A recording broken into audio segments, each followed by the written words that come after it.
like visiting King Arthur and the Knights of the Round Table does seem pretty exciting, but I didn't know there'll be a dragon involved. Yeah, me neither, Shaggy. Better late than never, right? Good afternoon, everybody. The media guy is back with another fantastic Scooby-Doo review. And this is one of those Scooby-Doo movies that I haven't seen in such a long time. I do mean long time. Called Scooby-Doo, the Sword and the Scoob. Now, I assume that all of you Scooby-Doo fans out there might have heard about this movie before. But just in case you don't know anything about this movie, take a journey back in time to King Arthur's court in this legendary saga of wizards, knights, dragons, and Scooby-Doo. An evil sorceress tries to seize power in Camelot, so King Arthur needs the help of our favorite super sleuths to save his throne. But will the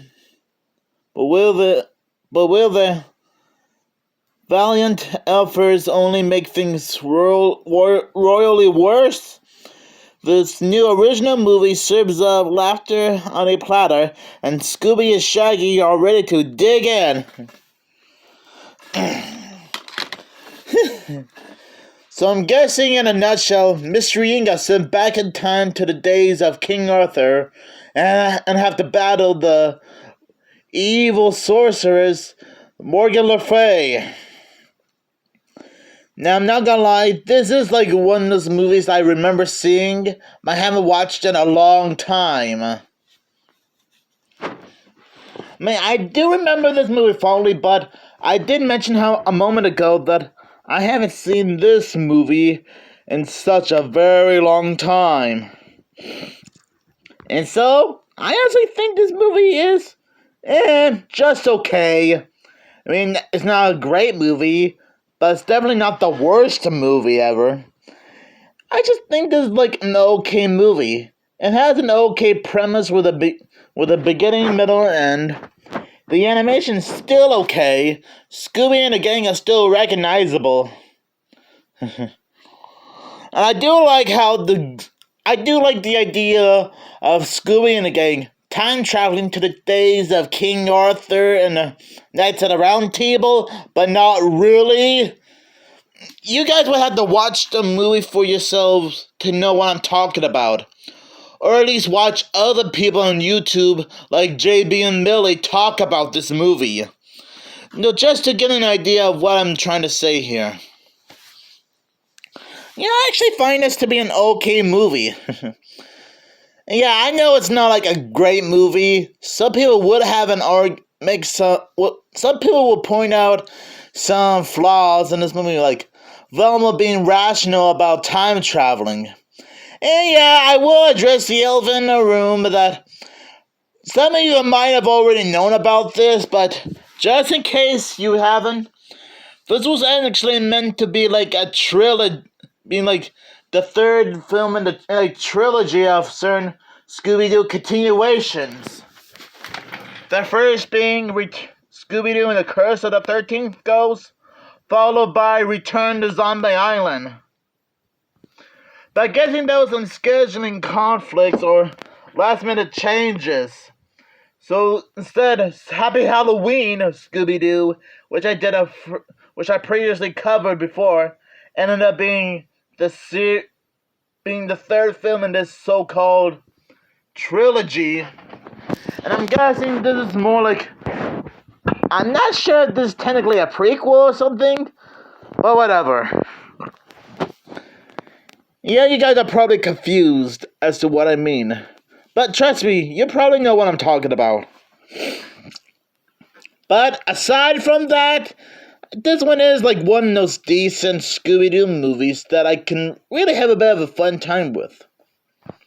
Now, to be fair, this isn't the first time Mystery Inc. has solved some mysteries in London. I mean, sometimes Mystery Inc. would have some mysteries in London, like the time Mystery Inc. has to solve the case of the ghost of Sherlock Holmes, as well as meeting his crackpot counterpart, as well as solving a cat mummy mystery with Ricky Gervais. And Ollie Ollie Income Free, which was an episode of Scooby-Doo and Guess Who. And I remember that during the first season of Scooby-Doo and Scrappy-Doo, the game even went to a robot version of the London, where they had to solve the mystery of the crown jewels with a robotic version of Sherlock Holmes, which Scooby-Topia actually we've talked about before on his channel. So I might leave a link to his video down in the description below, as well as Jamie and Millie talking about Scooby-Doo and the Sword and the Scoob. Now, funny enough, this movie would often have some references to Hanna-Barbera's Thundar the Barbarian, which not only that Joe Ruby and Ken Spears are the ones responsible for working on the Scooby-Doo franchise, but they were even involved in Thundar the Barbarian. So yeah, they would often reference Thundar the Barbarian from time to time, which is quite an obscure show in the animation library when you think about it. So I guess I might be overthinking it, but I'm not sure if this is technically a crossover with. I'm not sure if this is technically. I don't know if this is like technically a Scooby-Doo Thundar the Barbarian crossover. I mean, I know that's probably not the case, and I assume that's not what the filmmakers were going for, since Thundar the Barbarian was referenced a couple of times in the movie. Heck, even the actor playing Thundar the Barbarian in this version of the Scooby-Doo universe even played King Arthur. Well, you know what? I'll probably go along with it and say that it is technically a Scooby-Doo Thundar the Barbarian crossover. Even if you guys technically don't see it like that, which I totally understand, because yeah, the idea of Scooby-Doo and Thundar the Barbarian crossing over is far-fetched, but hey, you never know what to expect. Okay, I'm getting off topic here. Yeah, it is kind of rare for a Scooby-Doo movie like this one, The Sword and the Scoob, to reference an old school cartoon back in the 80s. Another thing I like about this movie is when Morgan LaFay traps Scooby and the gang in Stonehenge. She puts a spell on them to make them travel through time. And we even see flashbacks to other Scooby-Doo shows and movies. Like Scooby-Doo and Where's My Mummy, Be Cool Scooby-Doo, the new Scooby-Doo Mysteries, Scooby-Doo on Zombie Island, and so many more. We even saw a little flashback clip of Captain Caveman and the Teen Angels. Kind of random when you think about it. So I guess that's technically two Hanna-Barbera references we had. Thundar the Barbarian and Captain Caveman and the Teen Angels. Man, whoever worked on Scooby-Doo and the Sword and the Scoob. Okay, I assume that the writers of Scooby-Doo, the Sword and the Scoob might have been big fans of Captain Caveman and Thundar the Barbarian.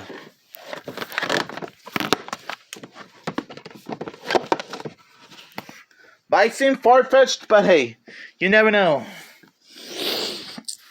And yeah, I will admit it is a little bit annoying seeing Velma being a little bit rational about time travel. Which is, I guess she was a little bit annoying in Return to Zombie Island. But I will forgive her, and I will forgive her being rational in Scooby-Doo and the Curse of the 13th Ghost, another movie that I haven't seen in a long time because, well, I guess she and Fred weren't in the 13 Ghosts of Scooby-Doo. Okay, I'm getting off topic here. It is kind of funny that during the jousting scene between Daphne and the other knights, seeing King Arthur and Shaggy share a bond with each other is kind of neat. And fun fact, if you saw my community post earlier today, you know that Jason Isaac does the voice of King Arthur. And this wasn't the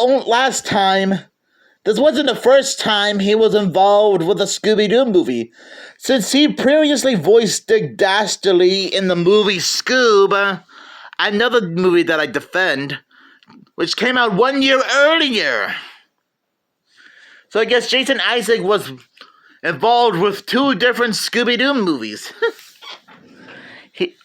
I don't know Jason Isaac personally, but I assumed he must have been a huge fan of Scooby-Doo at some point to be familiar with the franchise, and it probably explains why he was the voice of Dick Dastardly in Scoob, as well as King Arthur in Scooby-Doo, the Sword and the Scoob.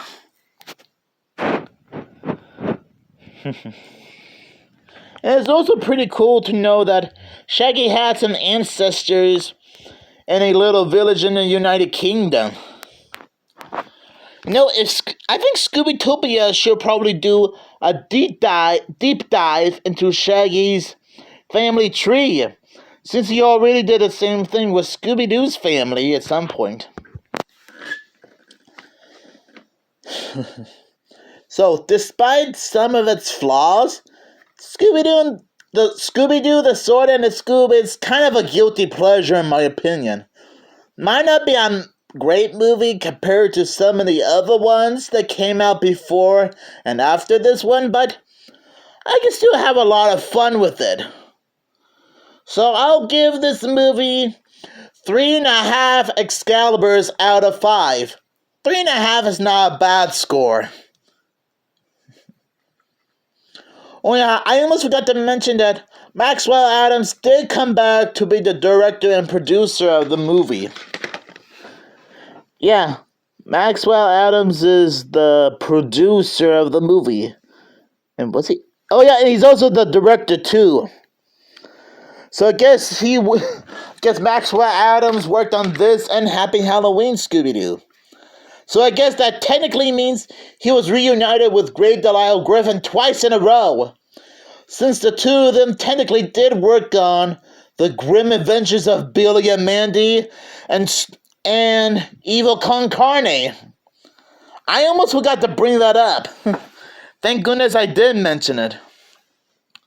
So do you guys remember this movie? Just let me know down in the comments below. And stay tuned for more movie reviews just like this one. Oh boy.